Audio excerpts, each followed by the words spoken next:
안녕하세요. 북두 시민혁명군의 전영돈입니다.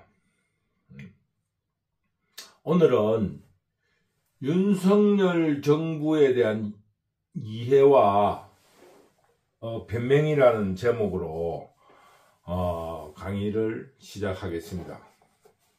우선 윤석열 정부의 특징은 현직 검찰총장이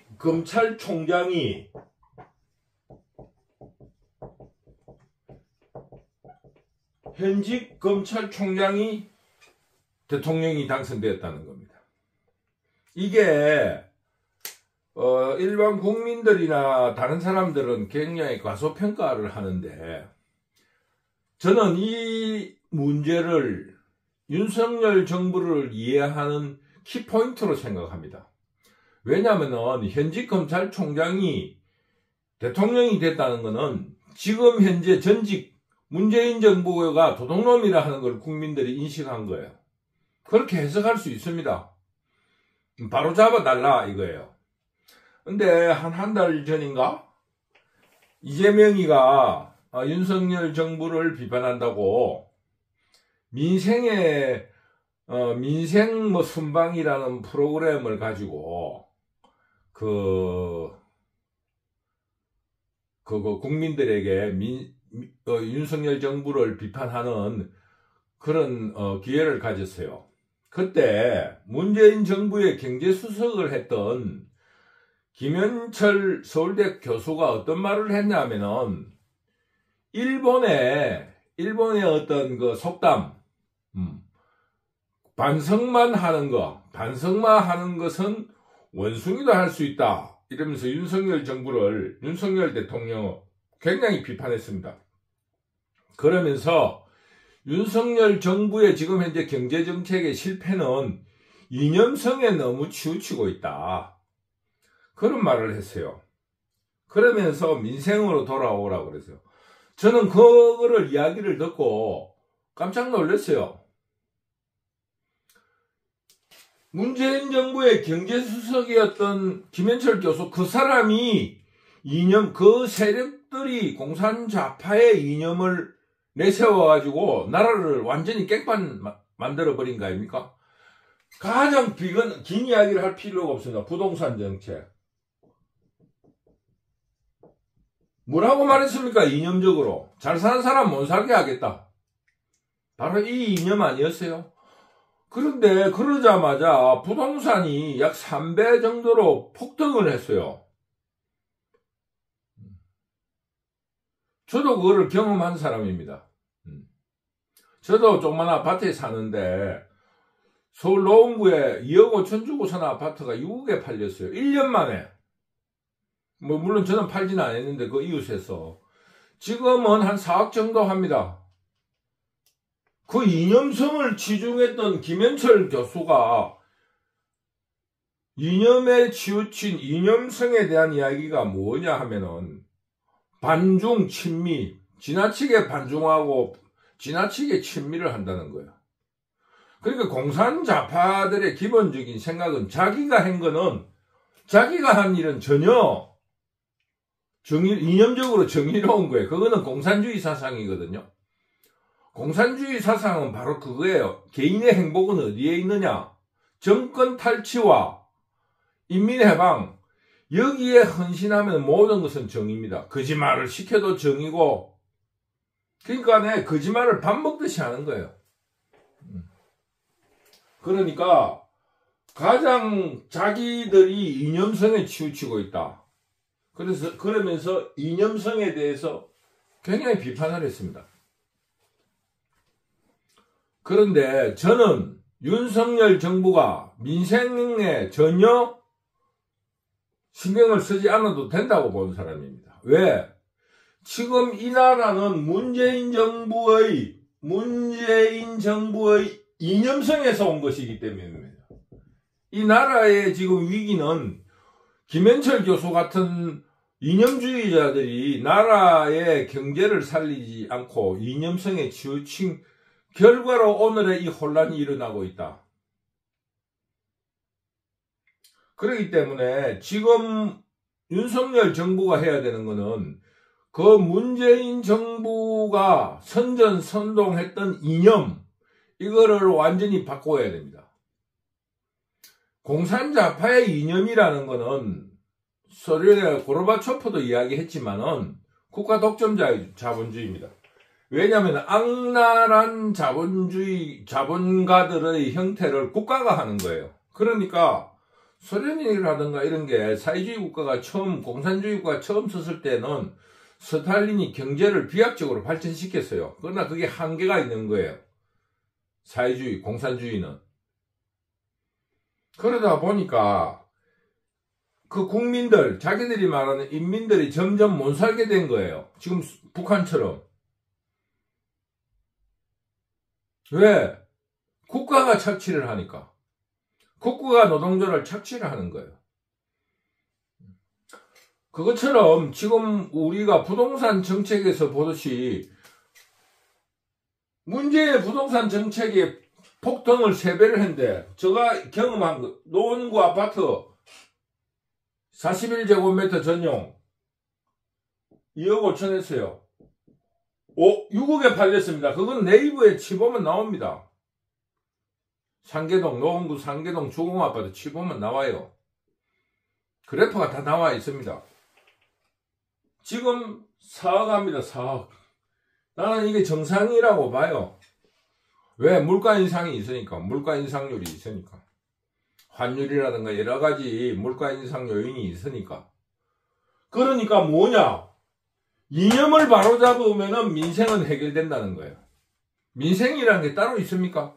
그러면서 이들은 이념을 앞세워가지고 뭡니까? 공산주의 국가에서 일어나는 것처럼 관료, 당원, 정치인들 부정부패한 거예요. 부정부패. 쉽게 말하면 윤석열 정부가 말한 이카르텔이란 말이 맞는 거예요. 자기들끼리 다 해먹는 거예요. 지방의회, 지방자치단체장들은 무슨 이상한 인민들을 잘 살게 한다. 그러면서 무슨 영화 세트장을 짓고 무슨 잼버리 대회를 유치하고 전부 다 그거를 하면서 서로 다 부정부패를 하는 거예요. 지방자치단체는 그렇게 하고 정치인들은 어떻게 합니까? 제가 한 가지만 말씀드릴게요. 관세. 쉽게 말하면은 석유, 화학공업을 하는 사람들에게 석유 수입할 때 1% 내려주는 조건으로 그걸 계산해가지고 수입량에 계산해가지고 50%, 60% 몇백억씩 받아 처먹는 거예요. 우리나라는 수출 국가예요. 원자재가 수입이 돼야 됩니다. 그러니 우리 정치인들은 관세를 국회에서 뭘 합니까? 국내 산업을 보호하기 위해서 관세를 올려야 된다. 이래가지고 예를 들어서 한 3% 올린다. 5% 올린다. 이렇게 막 나라 국민들을 위할 것처럼 하는 거예요. 5%를 올린다. 막 난리를 치는 거예요. 그러면서 국민들에게는 국내 산업을 유치해야 되고 세금 관세로 국내 산업을 보호해야 되기 때문에 관세를 높여야 된다 그럽니다. 그러면은 그런 정도로 관세 5%면 얼마예요? 1억에 500만 원입니다. 10억이면 5천만 원이고 100억이면 5억이에요. 그만큼 이익이라는 뭐 한데 그 세금을 그래 때린다 하면 그거를 쉽게 말하면 수출하는데 국제시장 가격을 맞출 수가 없습니다. 그러면 그 공장을 문을 닫아야 돼요. 문을 못 닫습니다. 왜? 이 카르텔 노조들이 공장을 폐업을 하고 공장을 해산시키려 하면은 들고 일합니다. 경영주들의 전 재산을 압류해야 된다고 난리를 치는 거야. 그러니까 기업가들이 기업을 할 수가 없는 거예요. 이념성에 몰입돼가지고 문재인 정부 시절에. 그러면서 밤에 그 사장이나 거기 담당자를 만나서 좋다. 그게 5%니까 조정해가 3% 할 건데 1% 내놔줄게. 너가 지금 1년에 2천억 정도의 수입량이 있으니까 1% 내놔라. 2천억이면 20억이에요. 지금 우리나라 경제가 얼마나 큽니까? 이 사람들 수백억을 도둑질 하는 거야, 그렇게. 그래서 국내 여권을 보호한다고 국회 회의장에서 큰 소리로 떠들고 국내 산업을 보호해야 된다고. 그러고 설거머니 관세를 2%로 해주는 거야. 설거머니 관세 2%하고 자기는 1% 커미션 먹는 거야. 그게 우리나라 정치인입니다. 우리나라 정치인. 그거를 하기 위해서 이 카르텔을 만드는 거예요. 정치인은 그렇게 뜯고, 뜯어가지고 공사를 해체한다든가 공장을 수도시키려면 노조가 들고 일나고, 이런 식이에요. 지금 문재인 정부가 했던 게 그 이념성 때문에 그런 거예요. 여러분, 그 부동산 가격이 왜 올랐을 것 같아요? 같은 이치입니다. 이런 식이에요.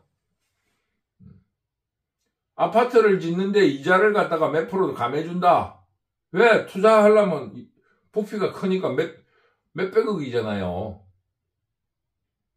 그 대장동 사건, 이재명이가 저지른 일이 바로 그런 거예요.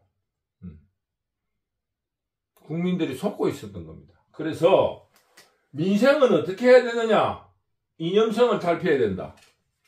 그래서 윤석열 정부를 이해하려고 하면은 검찰총장이 대통령이 되었다 하는 그 현상, 그것만 똑바로 쳐다보면 됩니다. 그래서 뭐냐?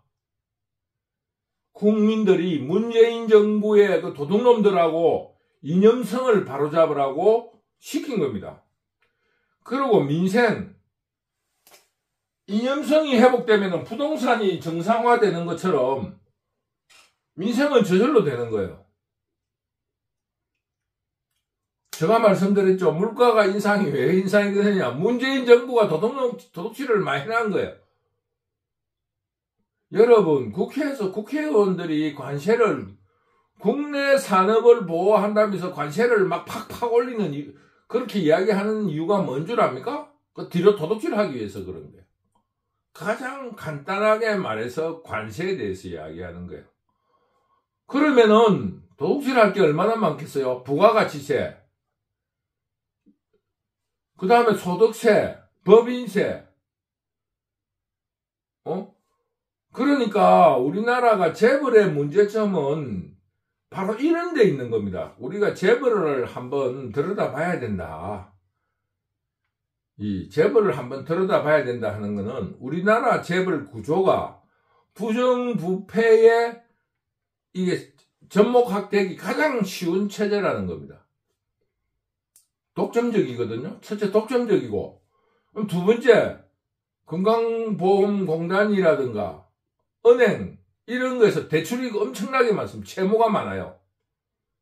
그러니까 정치권에서 그 부정부패를 재벌을 눌리면 돈이 나오게 돼 있는 거예요.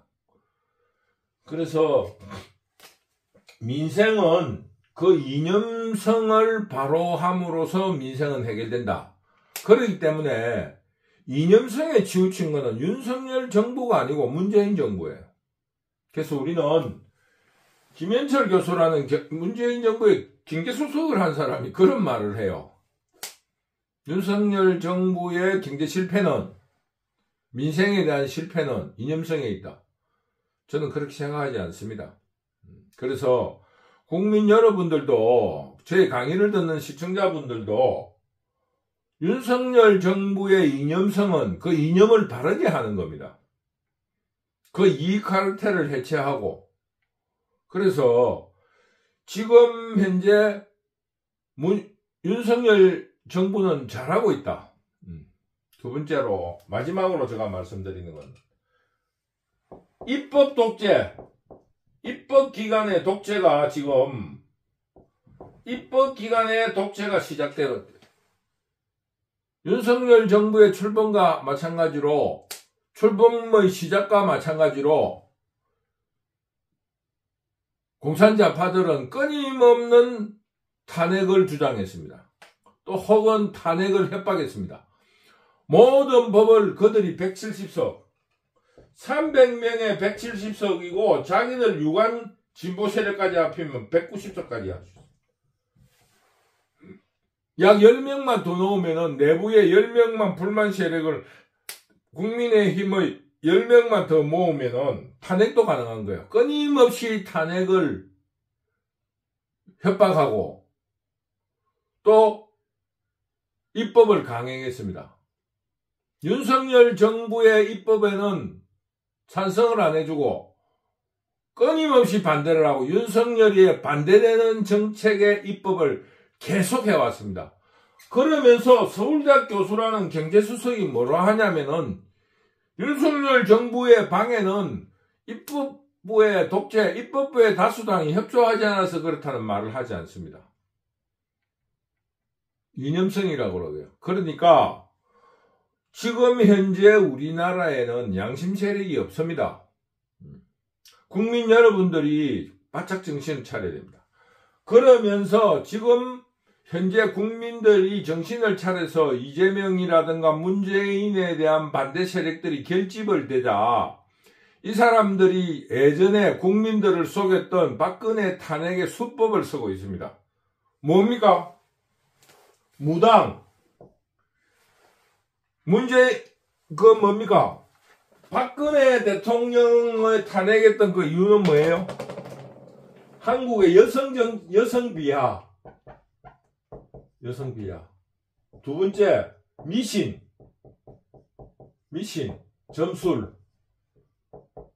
세 번째 뭐예요? 여성 비하, 유언비어. 그 다음 네 번째 뭡니까? 남성 불륜.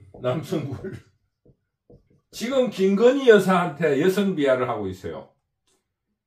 물론 김건희 여사의 잘못된 점이 많이 있습니다. 그래서 저도 지난 강의에 있었지만 자꾸 이렇게 차일피일 키우지 말고 빨가벗고 사과를 해라.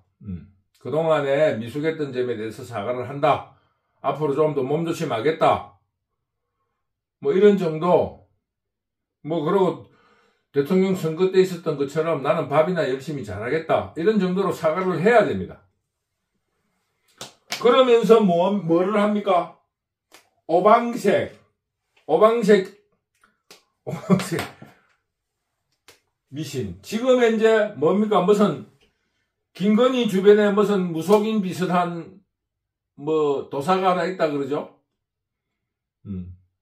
이렇게 이제 아니 이건 아니 땡 굴뚝에 연기 나는 게 아니고 전혀 모르는 사람은 아니에요. 그거 갖다 붙이는 거예요. 침소봉대 하는 거예요. 침소봉대.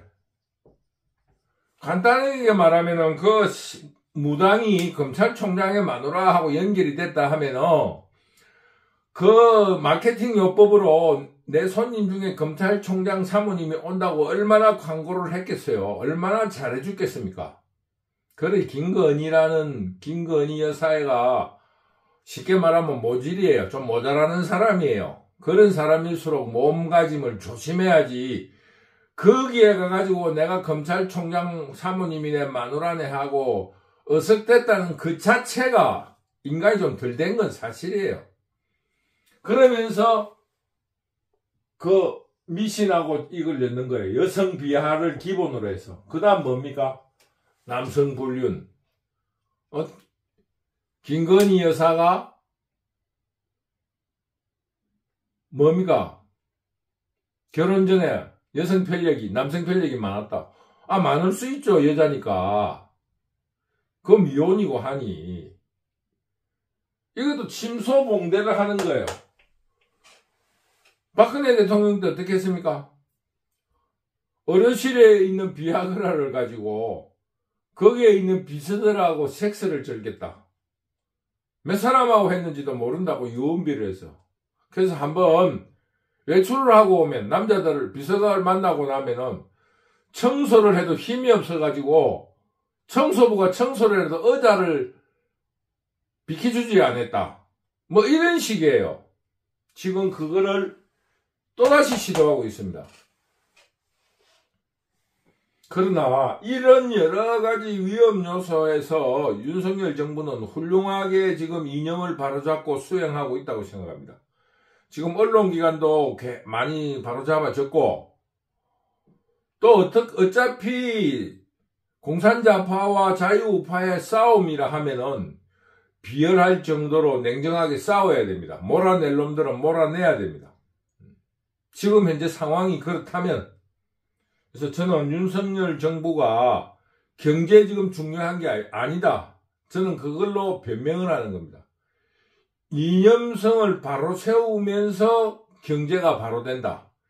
이념을 이런 식으로 해서는 안 된다. 그래서 그거를 보여주기 위해서 이번 총선에서 포퓰리즘 혹은 부동산 정책, 지나친 인기 정책을 하지 말아야 됩니다. 왜? 그게 바로 윤석열 정부 검찰총장을 대통령으로 만들었던 국민의 뜻이고 시대정신입니다. 도리어 윤석열 정부가 지금 총선에서 국민들에게 공약해야 될 것은 문재인을 수사하겠다. 이재명을 빠른 시일 내에 감옥에 잡아야겠다. 이게 도리어 공약입니다. 그러면서 언론기관에서 국가를 흔드는 선전선동을 했던 사람들을 뿌리채 뽑겠다. 저는 이번 총선이 굉장히 좋은 기회라고 봅니다. 왜? 이재명이라 하는 악인을 하늘에서 내려준 거예요. 이재명이는 악인이면 악인일수록 뿌리채 드러낼 수 있습니다. 쉽게 말하면 뿌리채 드러내야 됩니다. 그래서 여러분, 이번 총선은 뭐냐? 정책 선거가 아닙니다. 가짜뉴스와의 싸움입니다. 절대로 이 사람들의 이런 여성 비하, 미신, 남성과의 불륜, 유언 비어 이런 데에 속아서 안 됩니다. 윤석열 정부는, 윤석열 개인은 그런 개인사로서 불륜도 없고 올바른 사람이고, 한동훈이도 올바른 사람이니까 누구를 칩니까? 윤석열의 그 사모 영부인인 김건희를 치고, 한동훈의 사모님인 무슨 진머란 사람을 치는 거예요. 왜? 그 사람을 치려고 보니까 그 사람 문제가 없는데 그 처갓집이 문제가 있으니까 그 여성 비하에서 시작되는 겁니다. 그러니까 공산자파라고 하는 민주당이 얼마나 악랄한 사람이냐. 그들을 공산자파라 해도 저는 부끄럽지가 않아요. 왜? 하는 짓이 공산당하고 똑같습니다. 그래서 뭡니까? 여러분들은 이번 총선에서 절대로 유언비어 가짜뉴스에 속지 말아달라. 신신당부하는 겁니다. 이번은 가짜뉴스와의 싸움이다. 어떠한 불리한 여론에도 유언비에도 흔들리지 마시고, 설사 그것이 진짜라 하더라도 이번 기회는 공산자파를 몰아내는 시간입니다. 그렇기 때문에 우리 자유우파는 똘똘 뭉쳐서 반전라도, 반공산, 반가짜뉴스를 통하여 공산자파를 확실하게 밀어냅시다. 저는 오늘 강의의 결론은 뭐냐? 첫째로 윤석열 정부의 국정 목표는 훌륭하게 잘 정해졌다. 지금 현재 민생의 문제는 문재인 정부가 저지른 이념성에 있다. 그래서 이념과의 전쟁을 하지 않을 수 없다. 그거는 온갖 시민단체들, 외곽단체들, 진지를 털고 있는 사람들의 활동비, 생활비를 세금으로 퍼주고 국민들을 돌보지 않았던 그것이 가장 큰 이유입니다. 그게 바로 공산주의예요. 문재인 정부가 한 게 바로 공산주의입니다. 당과 그 외곽단체들, 진지를 턴 외곽단체에 자금을 대준 겁니다. 지금 그거를 지금 2년 반 동안 윤석열 정부가 훌륭하게 해가왔습니다. 한 2년 정도. 그러니 우리 지금 국민들도 총선에서 절대 흔들리지 말고 윤석열 정부에 대한 이해는 뭐냐? 국민들이 대통령을 현직 검찰총장을 대통령으로 만들었다는데 그걸 똑바로 이해해야 됩니다. 우리가 그렇게 해놓고 거대 야당이라는 공산자파들이 국회에 부정선거를 조금 섞은 그런 그 과정을 통해가지고 입법기관을 독점해가지고 지금 윤석열 정부를 끊임없이 방해했습니다. 그런데 윤석열을 몰아내서 되겠습니까? 더 잘할 수 있는 기회를 한번 줘야죠. 그래서 윤석열 정부를 이해하는 것은 현직 검찰총장이 왜 대통령이 되었는가? 이거를 절대 잊지 말라는 거. 두 번째, 제가 변명은 지금 윤석열 정부의 어려움은 첫째, 입법기관에 공산자파들이 다수를 점하고 있다.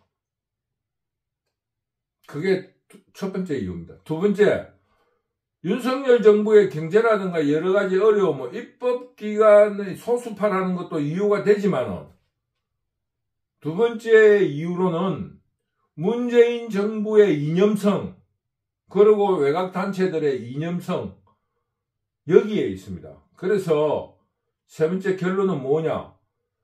윤석열 정부는 경제를 잘 살 필요가 없다.